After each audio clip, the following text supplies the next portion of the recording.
बरायनाय हाबाफारियाव बाहागो मन्दिर बर' फंबाय बिथांखौ सिगाङाव फैनो खावलायबाय। दिनै खाग्राबारि दख'रा दुलाराय बर' फरायसा आफादनि बेन्दोङाव थानाय जि 2024 मायथाइनि मेट्रिक आनजादाव उथ्रिसारनाय टप 10 मासिखौ बरायनाय जि हाबाफारि बेयाव बाहागो लानानै खोब गोजोननाय मोनदों।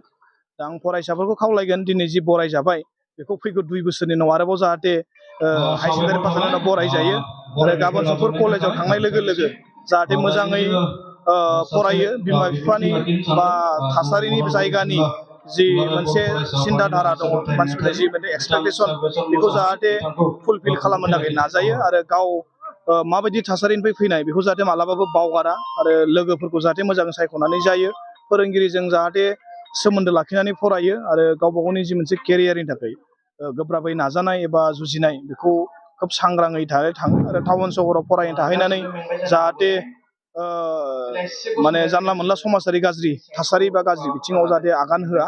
दा जों दुलाराय बर' फरायसाफोरानो बेखौनो मिजिंथिगोन जाहाथे इयुनाव सासे राफोद सुबुं धोन जानो हायो जोंनि बर' हारिनि।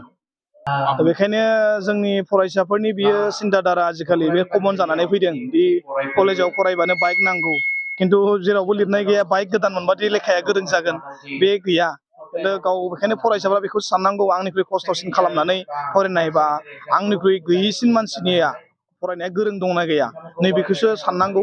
जुदि बाइक लानांगौबाथ' लाबाय नाथाय बा गासिबो नङा नाथाय बाइक लानानैनो माने गावनि लाइफखौ केरियारखौ गोबांखौनो गाज्रि खालामनायखौ जों नुदों। गोबाङानो गाज्रिबो खालामाखै खिन्थु गोबाङानो लोंनानै जानानै सलायनानै एक्सिडेन्ट जादों सोरबा आथिं बायदों सोरबा थैदों। दा बिमा बिफानि सासेल' फिसाला बा न'खरनि बिराद मोनसे एक्सपेक्टेसन दङमोन नाथाय बिथाङा अबथिरा थैबाय।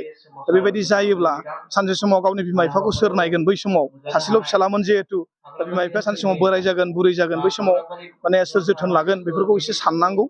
दा बेखायनो फरायसाफोरखौ खावलायगोन दि कलेजाव फरायनायाव बाइक नांथारगौ बा बिदि माबा मोनसे नांथारगौ बेखौ जाहाथे माने कम्पालसरि खालामा जाहाथे मोनाबाबो जिखिनि मोनदों बेजोंनो जाहाथे लेखाखौ फरायनानै गावनि आथिङाव गाव गसंनो थाखाय नाजायो।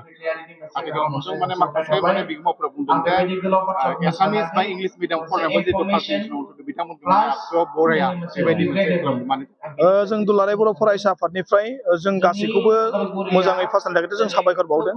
नाथाय जोङो बर' बिजोंखौ रैखा होनो थाखाय बर' बिजोंखौ बासायना लाखिनो थाखाय बै समाव जों गोबां खामानि मावदों। बेखायनो जों बर' बिजोंनिखौल' जोङो बांसिनै बुथुमनाय जायो आरो गुबुन बिजोंनिफोरखौ बुथुमजोबनाया हयथ' जों गोरलै नङा फरायनाय बिदि थायो आरो जों हयथ' दुलाराय बर' फरायसा आफादा जों गोदोनिफ्रायनो हयथ' जोंहा बिजों दं जिहेथु आरो बिजोंखौ फोथांना लाखिनो थाखाय जोङो बयबो माने सांग्रां आरो बिजोङा थायोब्लासो रावा थांनानै थागोन जिहेतु बेखायनो जों बर' बिजोङाव फरायनानैबो दि जानो हायो इनकारेज मोननो हायो बिनि थाखाय जों बर' बिजोंनिखौ बांसिन जोङो बरायनाय हाबाफारिखौ जों लादों आरो गुबुन बिजोङाव फरायनायखौबो जोङो जिल्लाफोरा दख'राफ्रा न'आव थांनानै फरायहैदों आरो बिथांमोनखौ जोथोन लाग्रा बा बिथांमोनखौ माने बरायग्रा गोबां दङ गुबुन गुबुन आफादफ्राबो बरायो नाथाय बर' बिजोंनिखौ बर'आ जुदि जों बराया गुबुनफोरा हयथ' बिदि मोनसे माबाया जानाय नङा।